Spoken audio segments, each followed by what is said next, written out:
Bonjour à toutes et à tous et ravi de vous retrouver pour un nouveau rendez-vous d'Alternative. Alternative et rendez-vous hebdomadaire, vous le savez maintenant, pour décrypter les grands enjeux internationaux en partenariat avec l'Université internationale de Rabat. Chaque semaine, nous vous offrons une analyse approfondie sur des sujets pluridisciplinaires avec des chercheurs spécialisés en décryptage, donc alternatif vu du Maroc. Et c'est précisément de Rabat, sa capitale, qui abrite le siège de l'ICESCO, dont nous allons parler aujourd'hui. L'ICESCO qui renforce son partenariat avec l'UIR, précisément avec un projet pilote d'intégration. Projet intitulé l'approche 360 degrés de la paix. Une approche holistique de la paix dans le contenu de ses apprentissages, une initiative qui prend tout son sens à l'heure où la guerre sévit au cœur de l'Europe, une guerre qui détruit, qui divise, qui sème le chaos au sein des populations civiles et engendre des conséquences gravissimes sur l'avenir. Alors, pour tenter de ne plus répéter l'histoire qui a traversé les peuples, s'adresser aux jeunes, aux plus jeunes générations, le plus tôt possible, serait peut-être une piste à privilégier pour délivrer un message essentiel, celui de la paix. C'est probablement, peut-être, dans cette philosophie que l'ICESCO est sur le point de lancer un cycle de séminaires ouverts au public sur les questions de paix, justement, et de sécurité, mais aussi de médiation à l'Université internationale de Rabat. On en parle avec Monsieur Alioune Ndiaye, chef de la division paix et citoyenneté du secteur des sciences humaines et sociales de l'ICESCO. Bonjour et bienvenue à vous. Bonjour madame, et merci de m'avoir invité à votre émission.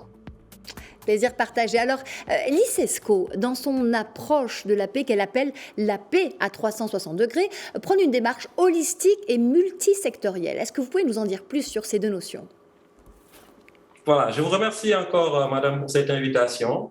Pour répondre à votre question, je pense qu'on peut commencer par souligner dans la nouvelle vision de l'ICESCO combien la paix revêt une importance capitale, à double titre. En premier titre, c'est parce qu'en réalité, en tant que foyer justement de rayonnement des valeurs civilisationnelles islamiques, l'ICESCO accorde une importance capitale à la paix parce que justement l'islam est une religion de paix. D'ailleurs, on peut même voir comment il y a au niveau des racines des deux mots cette similitude et qui tourne justement autour de l'importance capitale du monde, du mot, du concept et de la notion de paix.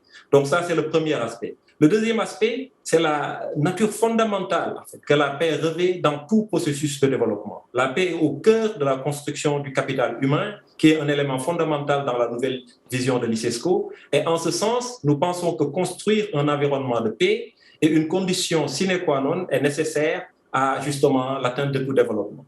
Par contre, comment on fait justement pour réaliser cette paix? C'est là qu'on vient avec justement cette approche holistique. L'approche holistique consiste justement à prendre en compte tous les facteurs, toutes les dimensions qui peuvent faire ou défaire la paix. Il s'agit en réalité de profiter de la nature, justement, de phare de savoir que constitue l'organisation, à travers tous les savoirs qui nous traversent et qui proviennent de la diversité, justement, des États membres. Comment, à travers ces savoirs-là, produire une synergie qui nous permet d'appréhender la paix dans sa complexité en prenant en compte toutes les dimensions, justement, qui peuvent concourir à la faire ou à la défaire. Donc l'approche holistique, en réalité, est un appel au dialogue pour pouvoir effectivement faire émerger de toutes les connaissances et de tous les savoirs une notion, en tout cas une compréhension la plus complète possible de la paix pour plus d'efficacité dans nos actions.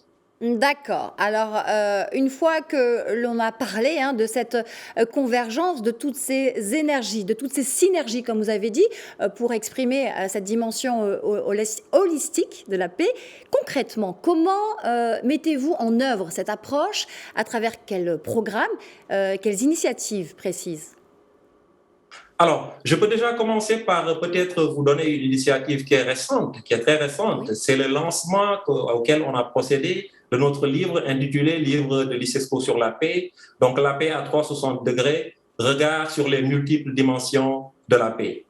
Et pour ce livre-là, nous avons eu l'honneur de recevoir en fait la préface du président de la République du Sénégal, en même temps président en exercice de l'Union africaine, M. Macky Sall. Et ce qu'on a voulu faire justement à travers ce livre, c'est de donner la parole à des acteurs de niveaux différents, que ce soit les décideurs politiques, que ce soit des leaders mondiaux, que ce soit les experts, les universitaires, et surtout, et vraiment un élément très important, les jeunes leaders, pour que, en fait, de ces échanges-là, de ces dialogues, naisse cette compréhension holistique et multisectorielle de la paix. Donc, je pense que ça, c'est une initiative très importante. Le livre, il y aura toute une stratégie de communication autour, mais pour moi, c'est l'une des contributions les plus essentielles de ces dernières années qui ont été en fait produites pour avoir cette compréhension globale holistique de la paix. Le deuxième programme, vous savez, on insiste beaucoup dans le cas dans l'ICISCO, et ça c'est à tous les niveaux, pas juste au niveau de la paix, sur le leadership des jeunes et des femmes. D'ailleurs, cette année 2021 a été déclarée par l'ICISCO année de la femme. Et justement, dans le cadre de notre programme qu'on appelle le Leadership Training in Peace and Security, donc le programme de formation en leadership pour la paix et la sécurité, nous avons pu former une trentaine de jeunes qui sont originaires d'une vingtaine de pays de tous les 4 continents à travers justement une formation technique et scientifique qui les exposait justement à cette approche holistique de la paix avec l'intervention de plusieurs personnalités, d'une part, mais aussi une formation d'ordre inspirationnel, où on a essayé d'instituer une sorte d'échange intergénérationnel entre ces jeunes-là et des leaders de renom. Et de là a découlé notre première cohorte.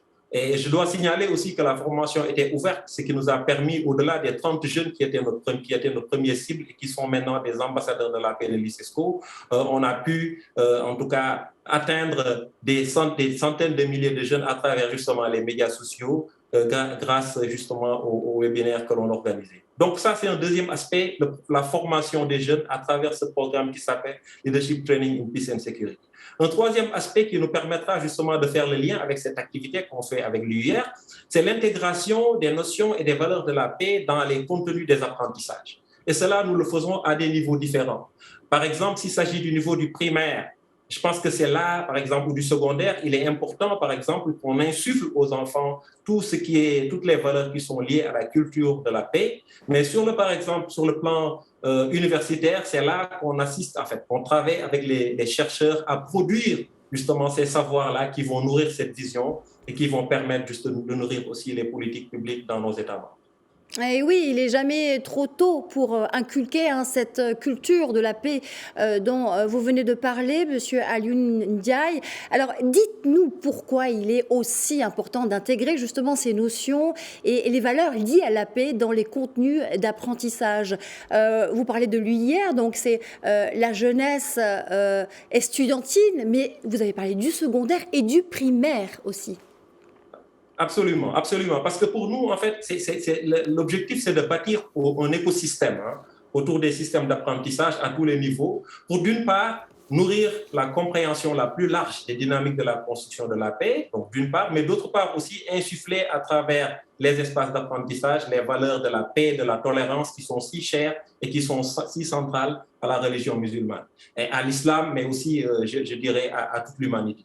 Alors, donc, pourquoi les espaces d'apprentissage? Parce que vous savez, les espaces d'apprentissage ont ce double rôle à la fois de production du savoir et de diffusion du savoir. Donc nous voulons occuper toute cette chaîne-là.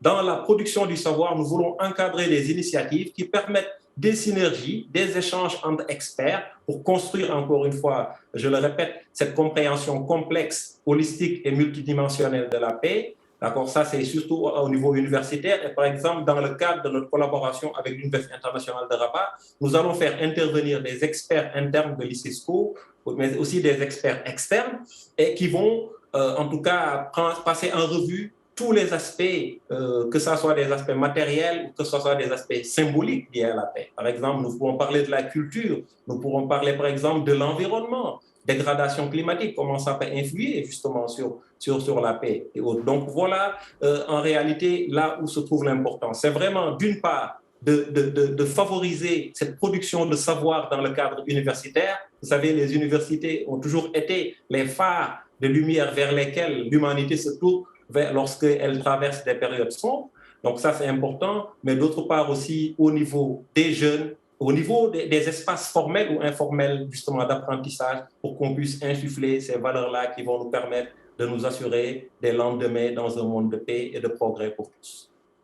Merci infiniment à Youn Ndiaye de nous avoir éclairé et de nous avoir parlé de cette approche de l'ICESCO, une approche holistique 360 degrés, une approche holistique de la paix, une vision complexe et multisectorielle comme vous avez dit. Merci infiniment. Je rappelle que vous êtes chef de la division de paix et de citoyenneté du secteur des sciences humaines et sociales de l'ICESCO. C'est moi qui vous remercie, madame. Merci à vous, c'est la fin d'Alternative. Je vous donne rendez-vous la semaine prochaine.